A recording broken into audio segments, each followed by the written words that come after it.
Oh,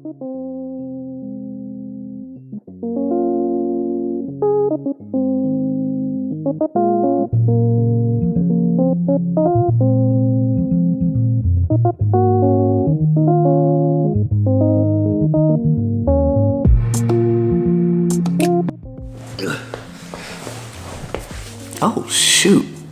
Look at that. No cap. I have a question for you. Have you ever felt like something new is coming? Something brand new, like Christmas is 2 days away and you're about to get the best present of your life. I feel like that right now. I feel like God is about to do something brand new in my heart and in my life, in my family's life. I don't know if you feel like that right now, but if you don't, I hope that this video encourages you. I'm believing that for you. I'm believing that God is about to deposit something new in your heart and in your mind.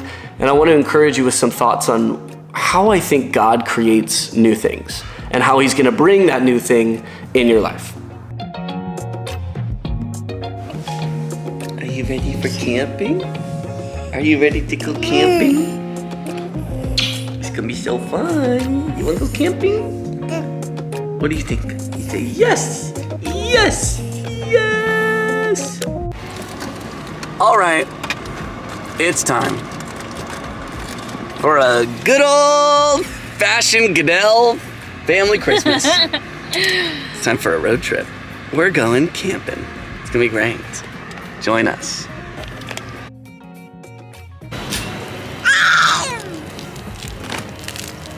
Hey, can you share with me your skin routine? Because this skin is next level. What do we have for the treats?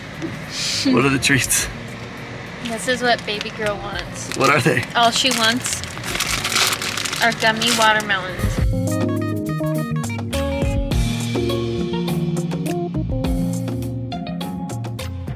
My wife and I, we just went on a camping trip.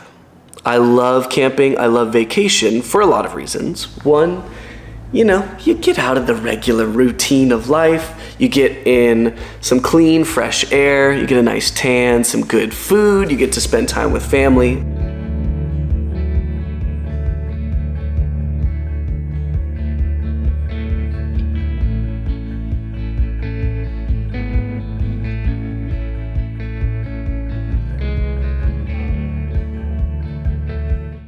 Normally, on these trips, I feel at peace, rest, restorative, all of those adjectives describe vacation. And certainly I felt some of those things. But on this trip, with this feeling of something new coming, I felt like this was a trip of preparation. And it brought me to the Bible. It brought me to the scriptures to study and look and see and be reminded, how does God bring new things? Like, how does he create something new? If you are someone that believes in the God of the Bible, you know that God first created in the first book and the first verse, Genesis 1:1. If you know it, say it with me. In the beginning, God created the heavens and the earth. The earth was formless and void. That darkness covered the face of the deep as the Spirit of God hovered over the face of the waters. Like that? Just right there. Spirit of God hovered over the face of the waters. The Spirit of God. Spirit, that's one of my favorite Hebrew words, and I love it because you have to spit when you say it.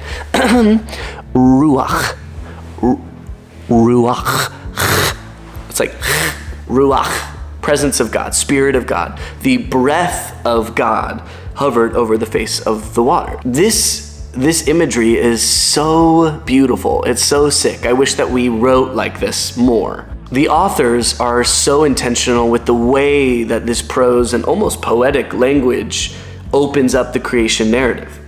The breath, the ruach of God hovers over the waters. Waters in the Bible, water, lakes, oceans, they almost always symbolize chaos, mystery, unrest. And so the Spirit of God is hovering over chaos on the brink of new creation. God's about to create everything out of nothing.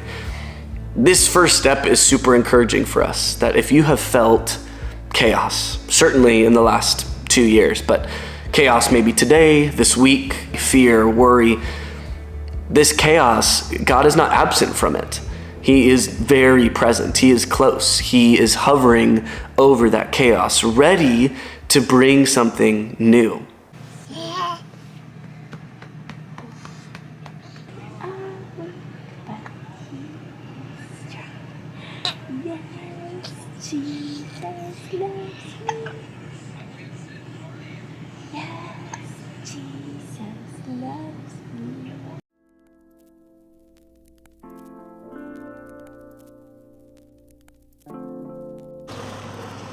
Say good morning.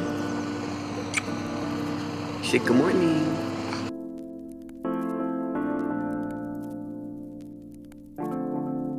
Hi, Bubba. 3 words that I would use to describe God's creative process, how he's going to bring something new in your life, in mine. It's these 3 words: separation, filling, blessing. Separation, filling, blessing. Say it with me. No, I'm just kidding. Separation, filling, blessing.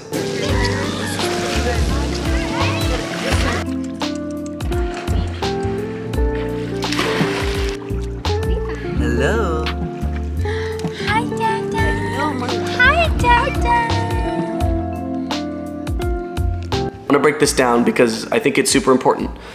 Day 1, God separates light and darkness. Separation. Day 2, God separates the sea and the sky. Separation. Day 3, the last day of separation, God separates the land from the ocean. So, separation, separation, separation. Light and dark, sea and sky, ocean and land.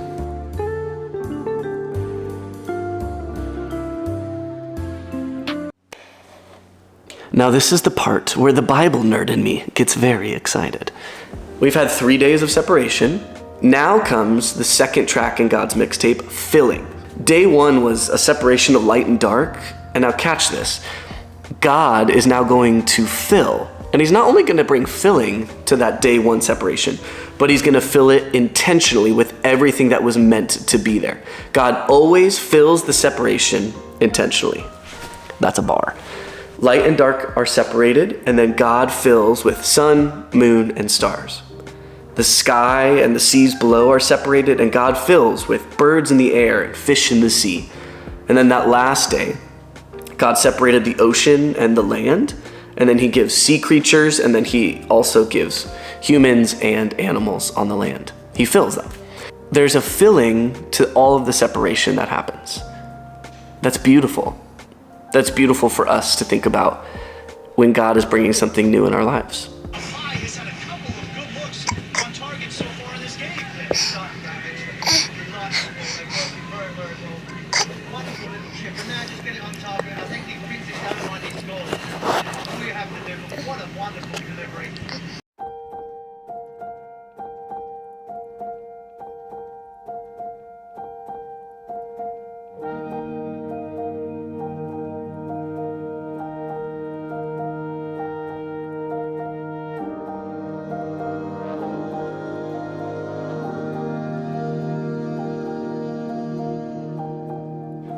Everything that he had separated days 1, 2, and 3, he fills intentionally days 4, 5, and 6.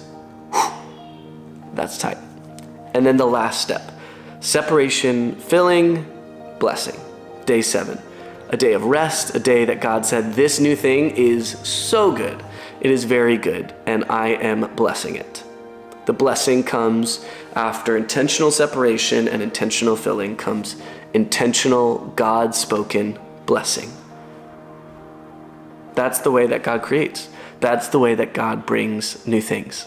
I've been thinking, man, if I feel like new things are coming in my life, if I'm spending time in the Word with the Lord, if I'm attending church, if I'm loving my neighbor, how is God going to bring this new thing? Well, just like he did throughout all of the Bible, he separates a people, called them the Israelites. He filled them with a covenant so they can go be a light to the nations. They could be a blessing.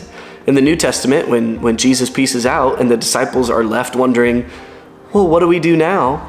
God separates them into the upper room, fills them with the Holy Spirit so they can go be a blessing to the world and share the good news of the gospel.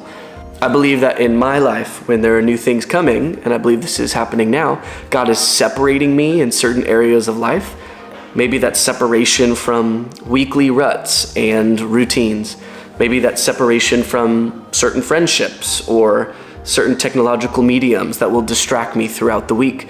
Some type of intentional separation, not just by accident, not just hoping something will happen, but he's encouraging, pushing, motivating me to separate myself so that his God-anointed filling can come. So when I separate myself from a friendship, perhaps he fills me with his God-given friendship, or perhaps a new, healthy relationship.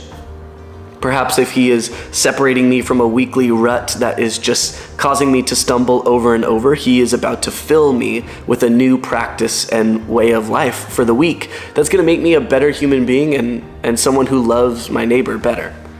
Whatever your separation is, I believe that God is going to bring it, anoint it, and then he is going to intentionally fill that separation. And then the best piece of it all, he's going to bless you and make you a blessing. This is how God brings new things. It's dope. Separation, filling, blessing. I feel like he's doing that for me, and I truly believe he's going to do that for you.